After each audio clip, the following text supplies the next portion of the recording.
Всем добрый день, меня зовут Оля, вы на канале Шитие Мое, и сегодня я хочу вам показать необычную обтачку. Это 3 в одном, то есть обтачка, бейка и кант в одной полосочке ткани. Смотрите, у меня есть комбинезон, я его вам показывала, подробный обзор, если вы не видели, можете посмотреть. Значит, у меня есть комбинезон, на котором мне не понравилась обработка горловины. То есть, не понравилось и все. Что поделать? Захотелось мне исправить эту ситуацию, и сегодня я покажу вам, как я буду ее исправлять. Значит, прежнюю обтачку я вырезала, сделала вот здесь в уголочках, то есть у меня не острый угол, а сделала такой плавненький переход, то есть мягкий такой, мягкий, вот так вот полукруг, да, мягкий уголочек.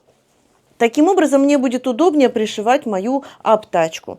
Значит, я хочу обтачку белой. Почему? Потому что, во-первых, у меня вышивка белая, и на лифе, и на штанишках у меня вот такая вот вышивка белым цветом. И предполагается еще к этим брючкам, то есть к этому комбинезону, белый ремешок. Поэтому я хочу, чтобы у меня окантовка по горловине была тоже белой.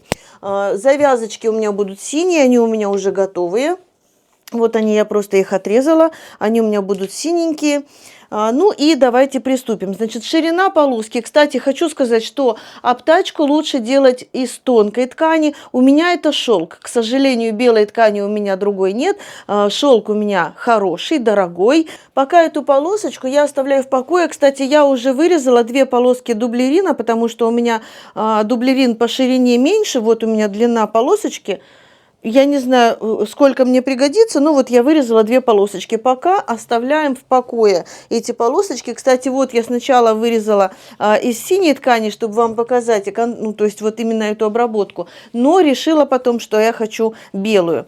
Поэтому у меня будет белая окантовка. Итак, я пока ее откладываю в сторону. Мне нужно хорошенечко сейчас заутюжить мою горловину. Так, включаю парогенератор, мне нужно хорошенечко отутюжить горловину, чтобы срезы не фалдили, да, то есть красиво, чтобы лежало. Далее мне нужно измерить горловину и по переду, и по полочке от плечевого среза вот так через всю горловину до плечевого среза. Естественно, мы с вами прибавляем по 1 сантиметру на шов, грубо говоря, да, лучше сделать больше, чем меньше. Вот так я перехожу на вторую половинку и прибавляю еще, сантиметр-1,5. Значит, у меня получается 54 по переду. И также я измеряю по спинке. По спинке у меня, по-моему, горловинка больше. Так, прибавляю 1,5 сантиметра. Так, вот здесь по кругу. Да, у меня здесь получается 58. То есть 54 и 58, 2 полосочки ткани у меня должны быть. Но прежде чем вырезать, значит, запомнили, прежде чем вырезать, я сейчас все это, то есть всю горловину проглажу, чтобы она у меня не фалдила.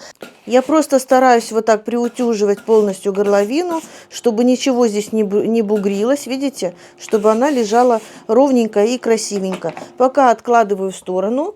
Значит, мне нужно вырезать 2 полосочки ткани, 54 и 58. И все равно это будет приблизительно. Почему? Потому что, когда мы будем с вами придавать форму нашей обтачке, у нас, возможно, будет больше лишнего. Лучше лишнее, чем нам не хватит. Значит, так, здесь у меня кромочка, убираю кромочку. 54.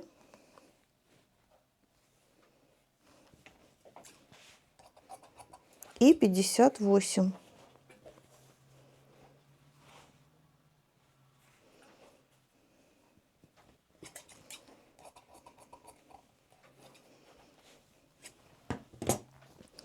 И теперь мне нужно их продублировать, 2 эти полосочки.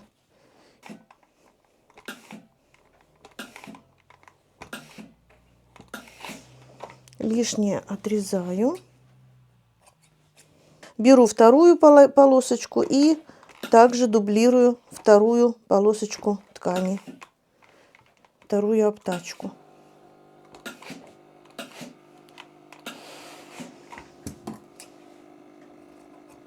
Это тоже пока убираю. Теперь нам нужно придать форму нашим обтачкам. Я буду делать это по очереди. Сначала одну, потом вторую. Смотрите, для чего нам нужно придавать форму обтачки. То есть мне нужно ее сделать вот такой вот слегка полукруглой. Не сильно, не до безумия там, да, чтобы... Но нужно немножечко ее вот так скруглить. Может быть, есть у вас какие-то помощники сейчас... Может быть, у вас есть какие-нибудь брусочки или кабанчики. Можно вот так вот то есть пригладил, форму придал и остудил. Таким образом форма будет оставаться, да, такой, как вы ей придаете.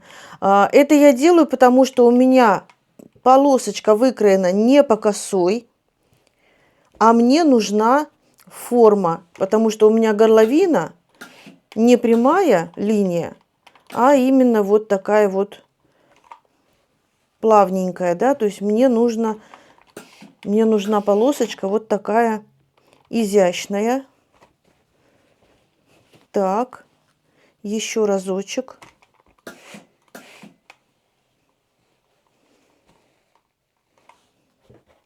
Хочу сказать, девочки, отдельно проговорить тему, почему я не взяла полосочку по косой. Ну, во-первых, не у всех есть возможность резать ткань по косой. То есть не у всех есть возможность взять большой кусок, чтобы выкроить бейку по косой. Во-вторых, ну, мне, например, больше нравится работать вот с такой беечкой. Не знаю почему, но мне нравится вот с такой беечкой больше. И в-третьих, наверное, еще немаловажно, я хочу укрепить вырез горловины, не хочу, чтобы он у меня растягивался. Дело в том, что я через горловину буду надевать свой комбинезон на себя. И если, допустим, у меня не будет укреплен вырез, он у меня будет постоянно растягиваться. И будет фалдить, когда я буду его носить, будет постоянно. Вот, то есть много причин, почему я не взяла бейку по косой.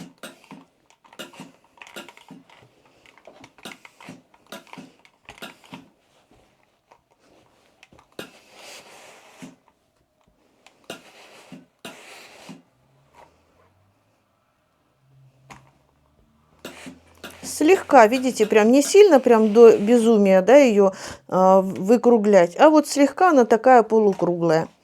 Готово. Теперь нам нужно обработать вот этот, который больший срез, да, который вот этот внешний срез, обработать на оверлоке. Итак, подготовили горловину, подготовили беечку. Отгладили, чтобы шов был плоский. Теперь я складываю вот так, лицо к лицу или изнанка к изнанке, неважно, обе полосочки с одной стороны, вот одна сторона. Если приглядеться, то получается угол не прямой. Мне нужно вот отсюда, с этой стороны, там где не обработано, срезать примерно 0,5-0,7, чтобы получилось у меня, чтобы получился прямой угол и с этой стороны, и с этой стороны. И я сразу обе беечки вот так складываю пополам и срезаю, то есть делаю прямой угол. И с этой стороны, повторяюсь, и с этой стороны. Эти стороны пока не трогаем, потому что мы еще не знаем, какой точно будет длина. Теперь я сразу сшиваю скаловой булавочкой и сшиваю вот здесь прямой строчкой, ну, приблизительно 0,7, да, на ширину лапки. Далее, сразу скажу, вот так разворачиваем в разутюжку, шовчик этот приутюживаем, и этим шовчиком будем уже прикладывать, пришивать к плечевому срезу. Так, смотрите, длиннее у меня полосочка на спинку пойдет, значит, вот на эту сторону, а короче полосочка пойдет на полочку. Далее, смотрите, прежде чем пришить обтачку к горловине, нам необходимо определиться, куда мы должны пришить наши завязочки. То есть они у нас будут по спинке проходить, да. Свободный кончик, то есть с другой стороны у меня уже есть наконечник. Свободный кончик от плечевого среза вниз я откладываю примерно 3-3,5 сантиметра и вот так прикалываю свою беечку. Конечно, вот здесь у меня получается заутюжено шов на ребро, шов этот вниз, швом вниз. Шов, который на биечке уже идет. Не на биечке, а на тесемочке. То же самое с другой стороны. Примерно 3,5-3 сантиметра от плечевого среза, но они должны быть на одном уровне. И у меня сейчас нет под рукой сантиметровой ленты, неохота бежать, поэтому я вот так вот приблизительно, ну я как бы глаз алмаз у меня прям на том же самом уровне. Я опять же прикалываю биечку, то есть тесемочку, завязочку, неважно. Вот так приколола. Дальше иду застрачивать вот так, застрочу вместе вот этот шовчик, где я приколола, отглаживаю и уже буду прикалывать к горловине.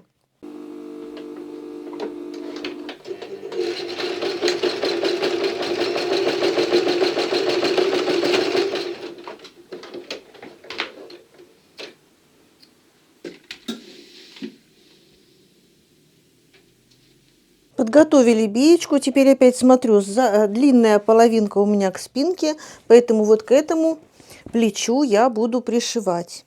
Так, прикалываю сначала шов к шву и прикалываю по кругу к горловине. Стараюсь ничего не растягивать, аккуратненько прикалываю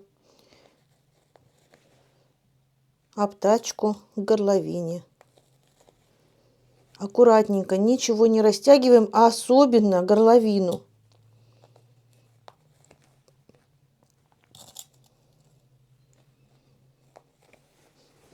Здесь, где у меня закругление, где вот V-образный вырез внизу, да, я просто вот так раскладываю, не разворачиваю, не натягиваю, опять же, не растягиваю, а вот так вот аккуратненько разворачиваю и продолжаю прикалывать обтачку.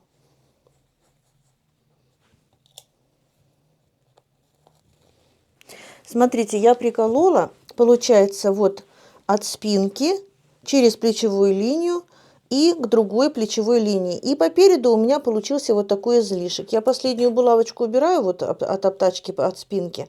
Складываю вот так ребром плечевой шов. Вот он у меня шов по ребру, да. И смотрите, вот эта часть по спинке, которая, она у меня идет хорошо. Мне только нужно срезать, выровнять вот этот вот верхний уголочек, да. И точно так же мне нужно срезать верхний уголочек. То есть вот так полностью, даже не верхний уголочек, а полностью мне нужно вот так скосить, вернее даже выровнять биечку вторую. Теперь мне нужно соединить вместе вот так, опять же, обе биечки по плечевому шву. Я пока ничего не застрачиваю, только приколола. Опять же сделаю в разутюжку здесь и уже окончательно прошиваю прямой строчкой. Никаких здесь оверлоков здесь не нужно, то есть обработки здесь дополнительной не нужно. Шью, как обычно, на ширину лапки.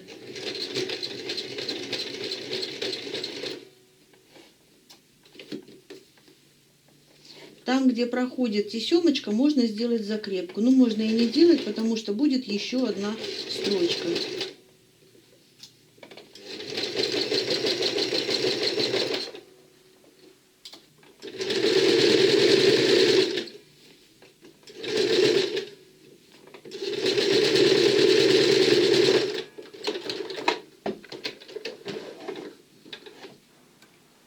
Значит, пришили горловину, теперь нам нужно подумать, какой ширины мы хотим кант. То есть, если я сейчас, вот я строчила на 0,7, если я сейчас сделаю кант, то есть оставлю этот припуск, у меня кант получится даже не кант, а вот такая обработка широкая, достаточно около сантиметра обработка по горловине. Но я хочу тоненькую, поэтому, ну, я оставляю, то есть мне нужно срезать, смотрите, от строчки я откладываю, то есть оставляю миллиметра 3, не больше, чтобы кант у меня получился миллиметра 4. Я сейчас немножечко срежу и покажу, как это будет выглядеть дальше. Вот смотрите, примерно 3 миллиметра я срезаю. Дальше вот этот припуск я кладу или накладываю на биечку, на обтачку и обтачкой сверху накрываю. И у меня получается вот такой красивый тоненький кантик. То есть, ну вот прям аккуратненькая горловина.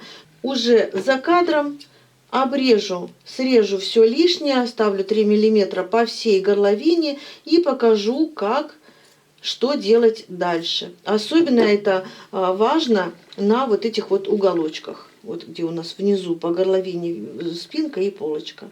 Итак, лишнее все срезала. Вот такой у меня аккуратненький получился припуск маленький. Теперь я беру вот так. И, как я уже говорила, свободным краем обтачки я просто накрываю вот этот маленький оставшийся припуск. Таким образом я делаю вот сюда с лицевой стороны. Так, маленький уже неудобно. С лицевой стороны я делаю вот такой маленький кантик. Я буду скалывать булавочками, но вы можете прометать. То есть и так я делаю по всей горловине. Скалываю булавочками. И прошивать я буду, строчить, прям вот в канавку. То есть между белым и синим цветом. Да? Прям вот четко-четко по границе. Чтобы строчку мою было не видно. Конечно, лучше все это сначала прометать. Почему? Потому что тоненький припуск, вот так вот, очень неудобно. Да? Это нужно какие руки иметь, чтобы вот так вот все аккуратненько сделать, и чтобы ничего никуда там не подвернулось, не завернулось, не убежало.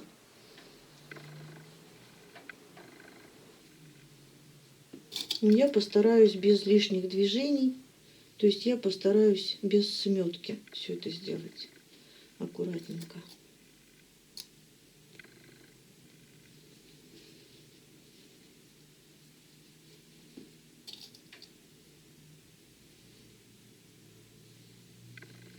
Посмотрите, какая красота получается, да?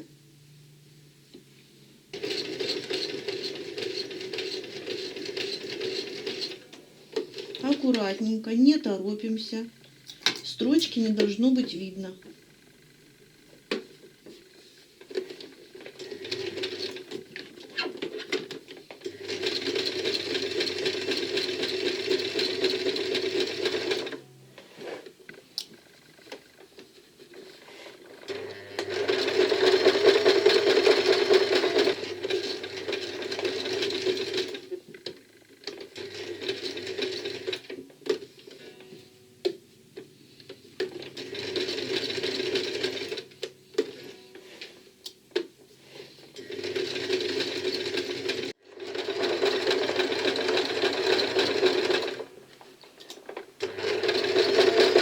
Итак, обтачка наша пришита.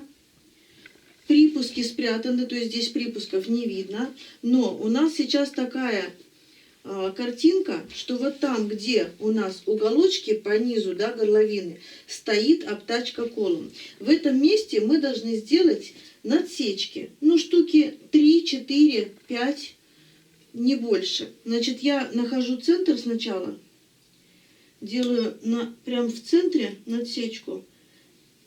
Не до конца шва, то есть до шва не дохожу примерно миллиметра 3. На расстоянии 1,5 сантиметров примерно делаю еще одну такую надсечку. Ну и можно еще одну на том же расстоянии. И с другой стороны еще пару надсечек, тоже на расстоянии 1,5 сантиметров от первой надсечки. Смотрите, теперь я подкладываю помощницу свою.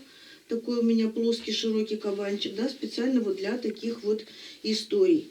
Она у нас здесь не разойдется, не распустится, вот эти все надсечки. Почему? Потому что у нас продублирована обтачка. И теперь мы хорошенечко здесь все сутюживаем. Вот эти вот неровности, которые у нас со стороны как бы канта, да.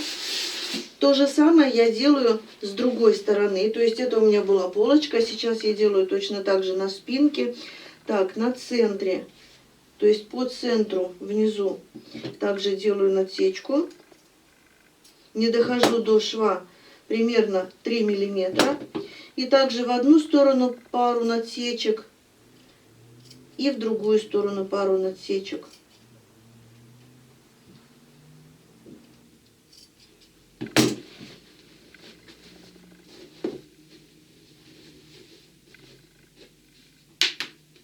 И хорошенечко все опять припариваю, приутюживаю.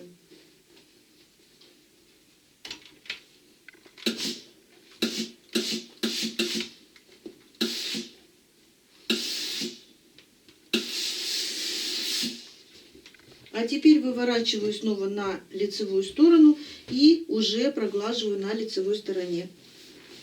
Вот так вывернула. И, конечно же, я это делаю с помощью своего плоского кабанчика. Если нет кабанчика, можно свернуть в несколько слоев, допустим, какой-то кусок отрез ткани. Можно с помощью отреза ткани это сделать. Главное, чтобы ничего не пропечаталось, да, то есть не основная ваша ткань, не ваша подложка, чтобы не красилась. И вот так выглядит мой комбинезон в полный рост со своей новой обтачкой 3 в 1. Посмотрите, вид спереди, вид со спинки. Мне кажется, очень гармонично горловина, вышивка и поясочек. Да? Кстати, по низу тоже есть вот такая вышивка, перышко, и там какая-то надпись. Я могла бы обработать еще рукавчики таким же образом, как и горловину, но мне кажется, уже пора бы оставить в покое мой бывший макет, будущий пляжный комбинезон, буду носить его так. Ну а на сегодня я с вами прощаюсь, очень надеюсь, что видео было для вас полезным. Всем пока, до новых встреч, всем классного настроения!